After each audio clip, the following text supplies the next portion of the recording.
Olá, gente. Vamos dar continuidade, então, à aula sobre sustentabilidade e sobre controle biológico. Então, o que é o controle biológico? Ele envolve, muitas vezes, a importação de um inimigo natural. O inimigo natural do inseto herbívoro, que é praga, por exemplo, no Brasil, a gente importa um inimigo natural eficiente de outro continente. A gente também pode ter a reintrodução repetida ou inoculação de inimigos naturais que já existiam no ambiente, ou a inundação, que é você aumentar a densidade do inimigo natural de forma a ele ser mais eficiente no controle biológico da praga.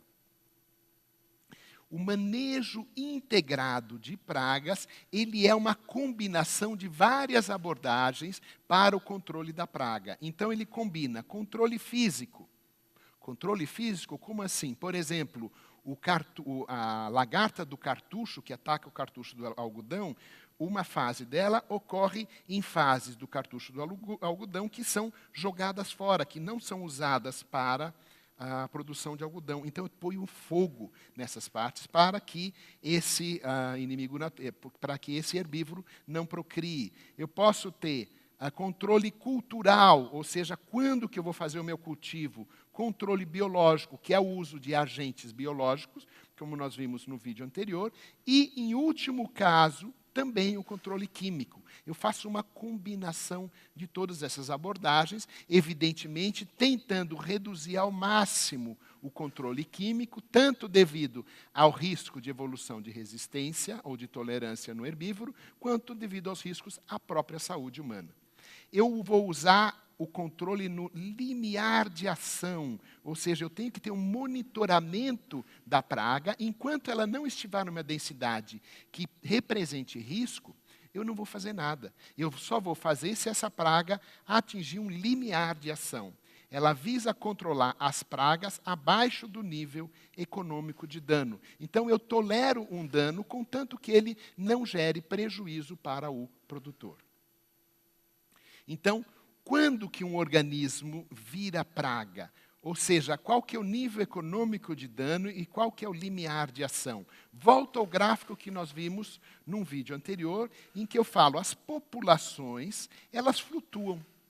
Elas flutuam e elas podem flutuar em torno de uma abundância em equilíbrio que pode ser superior ao nível de injúria de dano econômico. E, nesse caso, ela está flutuando de uma forma que não interessa ao produtor, ao agricultor. Okay? O objetivo é alcançar essa situação aqui, em que a população flutua numa abundância em equilíbrio abaixo do nível de dano econômico.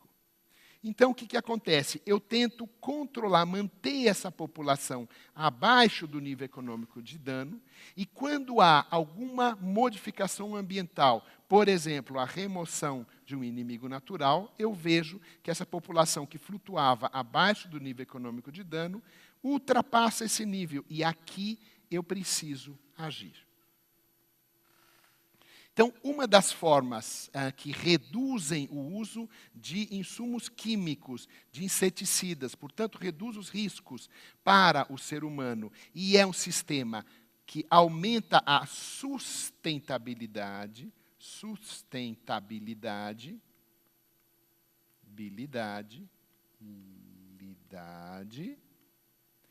são os sistemas agroflorestais. Esse exemplo aqui é uma foto de uma propriedade na região de Araponga, Minas Gerais, vizinho aqui de nós. Temos vários colegas aqui da UFV, professores da UFV, que trabalham com essa área de Araponga. Vejam como o que nos chama a atenção nessa propriedade. Uma grande diversidade. Então, há a associação de vários cultivos diferentes, como banana, como café, como pequenos cultivos, me parece que isso daqui é milho. Então, há uma diversidade muito grande e há a associação de plantas cultivadas que são arbustivas com plantas florestais. Por isso é chamado de sistema agroflorestal. Um sistema clássico de sistema agroflorestal é a cabruca, que é o cultivo do cacau no subbosque de floresta atlântica. Talvez seja o exemplo mais clássico e mais bem-sucedido de sistema agroflorestal. Por quê? Porque ele é o mais diverso, porque ele aproveita a própria floresta atlântica, a própria cobertura de árvores da floresta atlântica e cultiva, ele desbasta a floresta e cultiva o cacaueiro na sombra da floresta atlântica. Um exemplo é um trabalho que eu fiz verificando a riqueza de espécies de árvores de sombreamento em relação à riqueza de espécies de famílias de parasitoides. Por que isso é interessante? Porque os parasitoides são inimigos naturais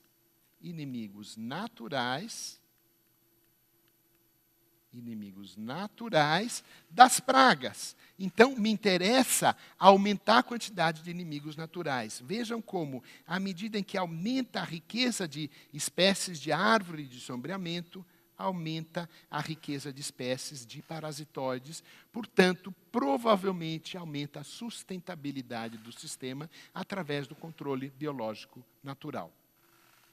Conclusões. Embora a taxa de crescimento per capita da população humana esteja diminuindo, o momentum de crescimento levará a um imenso aumento da população humana em todo o mundo, já está levando. Há uma grande heterogeneidade no crescimento populacional entre países e regiões, com envelhecimento da população em países desenvolvidos e prevalência de jovens em países em desenvolvimento. Mais importante para a sustentabilidade do que o número de habitantes em si é a pegada ecológica que resulta do padrão de vida desses habitantes. Países desenvolvidos, especialmente os Estados Unidos, têm um impacto ambiental muito maior que o restante dos países, ou seja, tem uma pegada ecológica muito forte. A Revolução Verde, que levou à produção de novas variedades de plantas com alta produtividade, levou a um aumento da pegada ecológica e do consumo e acúmulo de agrotóxicos nos alimentos. 70% dos alimentos produzidos são de pequenos agricultores no Brasil e não pelo agronegócio. Então, são os pequenos agricultores que produzem alimento. A sobreexploração levou ao esgotamento de vários estoques pesqueiros. A exploração máxima sustentada busca maximizar a retirada, equiparando-a ao recrutamento máximo. Só que nós vimos que a exploração máxima sustentada não prevê flutuações ambientais e, por isso, pode levar ao esgotamento dos estoques pesqueiros e à extinção de espécies. Uma alternativa são outras formas de exploração sustentada. Nós vimos que o controle biológico de pragas busca manter populações abaixo do nível econômico de dano. Nós vimos que a introdução de inimigos naturais busca resgatar mecanismos de regulação populacional na região que são de ocorrência natural. Um dos riscos do controle biológico é atingir espécies que não são alvo. O uso de agrotóxicos tem levado ao surgimento de pragas secundárias. Você elimina a praga foco, mas surgem pragas secundárias. Sistemas agroecológicos buscam integrar o saber empírico, o saber prático, com o saber científico, centrando-se em pequenas propriedades, em agricultura familiar e em permanente investigação e monitoramento. Os sistemas agroecológicos reduzem os gastos com insumos e com mecanização, maximizam a diversificação de cultivos e priorizam a distribuição e consumo locais, minimizando o gasto com o transporte. Termino, então, a aula de sustentabilidade com uma foto do Sebastião Salgado, dos índios Yanomami, e com uma foto contrastante do desastre ocorrido em Brumadinho, o desastre mais recente, na época em que eu fiz esse vídeo, mais recente com a mineração e o desastre do rompimento de uma barragem de rejeitos. Vejo vocês no próximo vídeo. Foi um prazer tê-los como espectadores.